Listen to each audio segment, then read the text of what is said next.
नमस्कार श्रोते हो, रेडिओ जयंतच्या आनंदी कट्ट्यावर मी अनुराधा आपणा सर्वांचं मनपूर्वक स्वागत करते.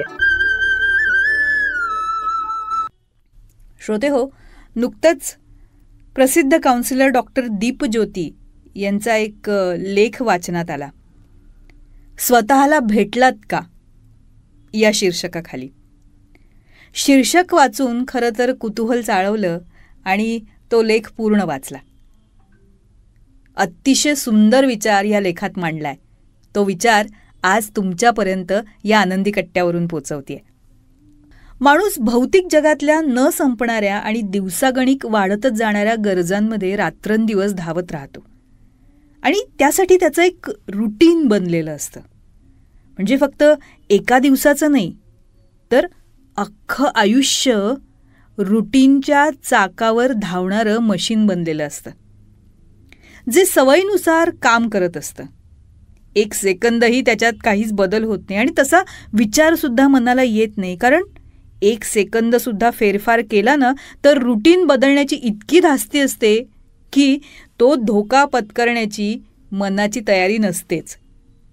त्यामुळं स्वतःच्या अगदी छोट्यातल्या छोट्या इच्छा, स्वप्न हे सगळं पैसा असूनसुद्धा पूर्ण होत नाही. मग हे दडपण ना आतून दबाव आणत जातं. त्याला आवर घालूनच जगत राहावं लागतं आणि मग शेवटी अशा कित्येक इच्छा, खंत शरीर सोडत असताना त्याही शेवटचा श्वास घेतात. त्यावेळी सर्व क्षणात आठवतं की किती धावलो आपण एक एक काम जबाबदारीने पार पाडण्यासाठी. पण या सगळ्यात माझं जगणंच राहून गेलं. मी स्वतःला सुद्धा वेळ देऊ शकलो नाही. स्वतःला काय हवं नको हे कधीच पाहिलं नाही. स्वतःला पुरेसा ओळखू शकलो नाही. मग स्वतःला भेटणं, बोलणं आणि स्वतःला ओळखणं तर राहूनच गेलं. हेच असंच काहीसं प्रत्येकाच्या बाबतीत घडत असतं. म्हणूनच असं वाटू नये यासाठी एक छान उपाय. तो असा की एक दिवस, फक्त एक दिवस आपलं सगळं रुटीन सोडून वागायचं. सर्वात महत्त्वाचं म्हणजे त्याबद्दल दिवसभरात कोणताही विचारही करायचा नाही. म्हणजे आपण जर पहाटे अलार्म लावून झोपेतून उठत असू तर तो दिवस सुरू करताना त्या अलार्मला अक्षरशः फाट्यावर मारायचं. अलार्म बंद करून पुन्हा झोपायचं. जोवर झोप पूर्ण झाल्याचं समाधान वाटत नाही. रोजचं जे काही ऑफिसचं काम आहे, घरकाम आहे, आवरावर आहे, त्या सगळ्यांना सुट्टी द्यायची. आरामात सगळं काही स्वतःचं आवरायला घ्यायचं. स्वतःशिवाय इतर कशाचाही विचार करायचा नाही त्या दिवशी. की माझ्या कामाचं काय झालं, घरकाम करायचं आहे किंवा आज मला कुठेतरी जायचं होतं.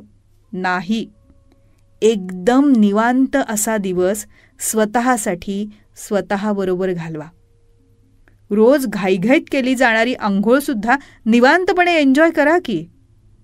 घाई गडबडीत स्वतःचं रोजच आवरताना मग आज स्वतःला जरा आरशामध्ये निरखा.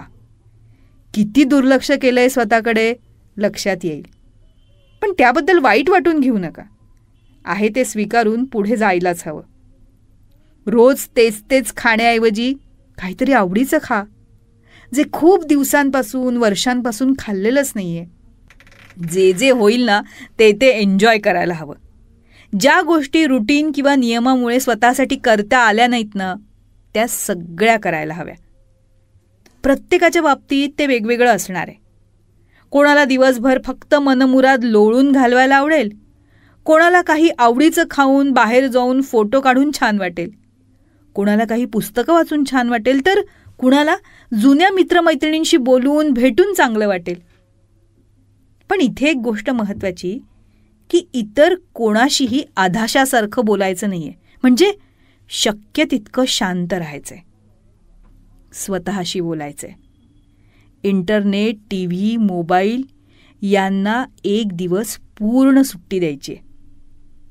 एखाद्या निसर्गरम्य ठिकाणी जा. नसेलच तर एखादं शांत मंदिर किंवा शांत ठिकाणी जा. एकटं राहा. स्वतःला हवं तसं. कुठेही स्वतःला इतरांबरोबर कम्पेअर करू नका. जे जसं आहे तसं आवडीने स्वतःला स्वीकारा. दिवसभरात डोक्यात येत असलेले विचार आणि आपल्या भावना या सगळ्याचं निरीक्षण करत राहा. हे फक्त काही दाखले दिलेत, पण आपण अजून नेमकेपणा स्वतःसाठी आणू शकतो आपला दिवस प्रभावी बनण्यासाठी. आणि दिवसाअखेर जेव्हा झोपायला जाल तेव्हा दिवसातला तो स्वतःसोबत घालवलेला मनमोकळा सहवास आठवा. जे काही नवीन आठवलं असेल, सुचलं असेल ते लिहून ठेवा एका वहीत. बघा, आतून चैतन्य निर्माण झालेलं लक्षात येईल तुमच्या. असा आनंद जो कदाचित बालपणी असायचा आणि त्यानंतर आपण तो कधीच अनुभवला नव्हता हेही लक्षात येईल आपल्या.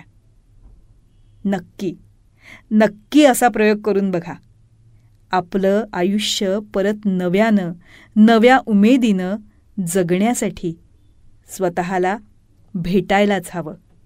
फक्त एकदाच नाही, तर वेळोवेळी भेटायला हवं. हो ना? तेव्हा श्रोते हो, हा होता आनंदी कट्ट्यावरचा आजचा सुंदर विचार. तुम्हाला तो कसा वाटला याविषयीची तुमची कमेंट बॉक्समध्ये नक्की लिहा. आणि त्याचबरोबर रेडिओ जयंतचे दर्जेदार कार्यक्रम ऐकण्यासाठी रेडिओ जयंत लाईक करा, शेअर करा आणि सबस्क्राईब करा. रेडिओ जयंतचं सबस्क्रिप्शन फ्री आहे. आणि त्याचबरोबर नोटिफिकेशनसाठी बेल आयकॉनवर क्लिक करायला सुद्धा विसरू नका.